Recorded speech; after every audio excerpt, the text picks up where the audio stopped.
Oke guys, di video sebelumnya kita sudah membahas tentang trading dan investing secara garis besar. Di video-video selanjutnya ini kita akan mulai membahas tentang technical analysis secara lebih mendalam. Tetapi sebelum itu, saya akan perkenalkan terlebih dahulu dua macam market yang biasanya paling umum digunakan untuk kalian trading.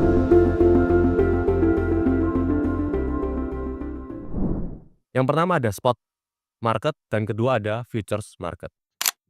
Nah, dari pengertian sendiri untuk spot trading adalah aktivitas jual beli aset dengan harga pasar saat ini dan transaksi langsung terjadi saat itu juga. Yang pertama, ada spot, adalah aktivitas jual beli aset dengan harga pasar saat ini dan transaksi langsung terjadi saat itu juga. Contoh simpelnya adalah ketika kamu beli satu Bitcoin di harga 100.000, secara langsung kamu punya satu Bitcoin tersebut ketika transaksi tersebut berhasil dieksekusi. Dan next ini ada futures trading. Ini adalah jenis trading yang lebih beresiko. Jadi, simpelnya, untuk ketika futures market ini adalah ketika kita membeli suatu aset tersebut, kita membelinya dalam bentuk kontrak. Kita tidak memiliki aset tersebut secara real. Nah, umumnya di futures ini ada dua opsi, yaitu pertama posisi buy atau long, dan yang kedua posisi short. Untuk menyimpulkan futures trading ini, saya bagi menjadi tiga komponen utama. Yang pertama yang perlu kalian perhatikan adalah margin. Margin ini secara pengertian adalah modal untuk membuka posisi futures. Jadi margin ini adalah uang yang kalian masukkan untuk membeli kontrak tersebut. Kemudian selanjutnya ada leverage. Leverage ini secara simpelnya adalah pengalian dari margin yang kalian masukkan tadi. Kemudian ada funding fee. Namanya kontrak berjangka. Jadi biaya periodik antara trader long versus short. Tujuannya adalah untuk menyeimbangkan antara harga di futures market dan spot market. Nah, untuk lebih simpelnya kita coba langsung ke contoh di futures market ini. Contoh simpelnya ini ketika kita misal menggunakan modal atau margin sebesar $100 ya.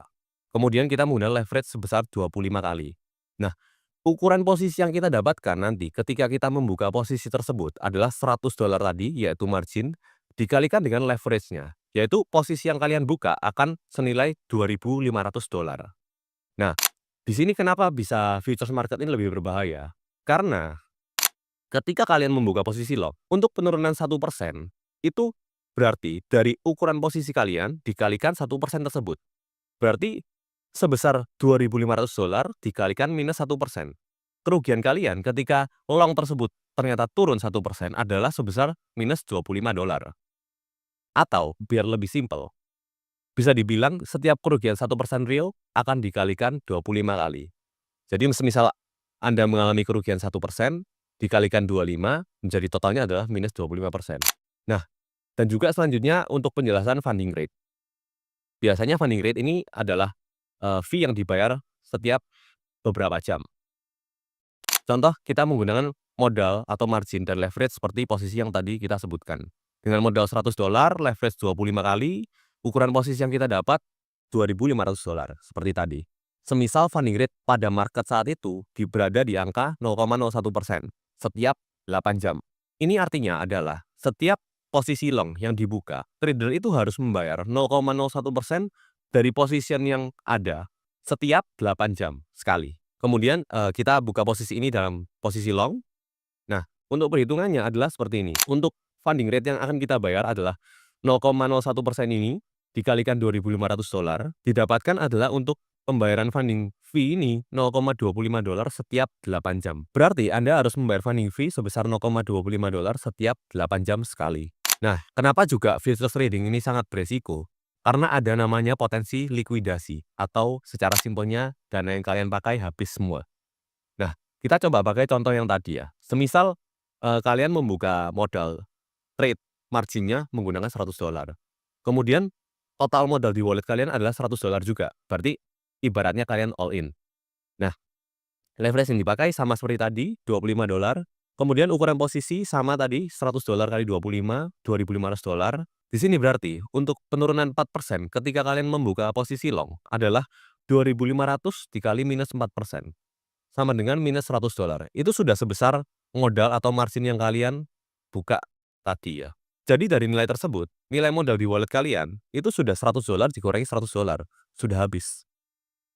Aset di wallet habis dikarenakan kalian melakukan oversize position. Makanya Di futures trading ini, sangat perlu dicatat, kita harus melakukan risk management yang baik, memiliki plan trading yang baik juga ya. Oleh karena itu kenapa kita perlu technical analysis di dalam trading ini? Karena technical analysis ini, bisa membantu kita untuk memprediksi harga. Meskipun memang technical analysis tidak selalu 100% benar, tapi ini setidaknya bisa membantu kita trader untuk menentukan waktu beli atau jual dengan lebih tepat. Nah, apa saja poin-poin utama yang bisa kalian tentukan di dalam kalian melakukan technical analysis? Yang pertama yaitu ada entry point-nya, kemudian take profit point kalian, kemudian ada stop loss. Nah, secara penjelasan entry point ini adalah titik di mana kalian mulai masuki posisi trading, entah itu short atau long, kalian mulai pasang posisi beli atau jual di level tersebut. Kemudian take profit adalah titik di mana kalian menganggap, oh, harga yang kita sudah beli ini atau kita sudah short atau jual ini sudah mencapai target, atau cukup tinggi dari area yang kita beli. Kemudian untuk stop loss adalah kita membatasi kerugian yang kita terima. Contohnya seperti tadi untuk yang terlikuidasi, stop loss ini mencegah kita agar kita tidak terlikuidasi. Nah, tujuan dari 3 poin ini adalah untuk mengelola risiko dan mengunci profit kita secara disiplin. Nah, sekian untuk, spot dan futures trading, mungkin saya berikan sedikit key atau kunci untuk bisa sukses dalam trading. Yang pertama itu adalah yang paling penting adalah manajemen resiko. Dan juga yang paling penting kalian harus gunakan modal yang siap rugi. Manajemen resiko ini, cukup panjang, jadi kita akan bahas di video-video lainnya. Kemudian juga yang kedua ada psikologi trading dan juga kesabaran, itu tidak kalah pentingnya. Tapi juga psikologi ini, saya rasa cukup panjang, jadi akan kita bahas juga di video lainnya.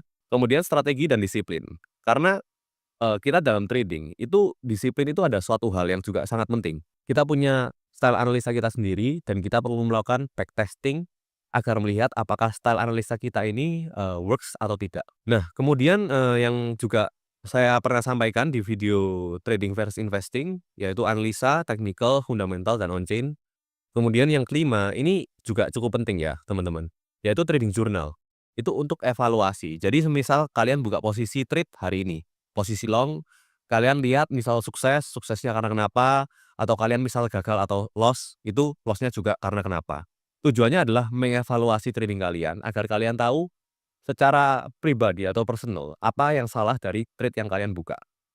Terus kemudian yang tidak kalah penting adalah stay update on news and market trend. Ya, di kita di Crypto Wave juga seperti yang kalian tahu, kita juga menyediakan news yang sangat up to date dan sangat cepat update-nya, tentunya terkurasi, dan semoga kalian bisa menggunakan semua news dari CryptoWave dengan baik. Oke, sekian untuk intro dari technical analysis ini, semoga berguna, dan selanjutnya kita akan masuk lebih dalam lagi ke technical analysis. Let's go.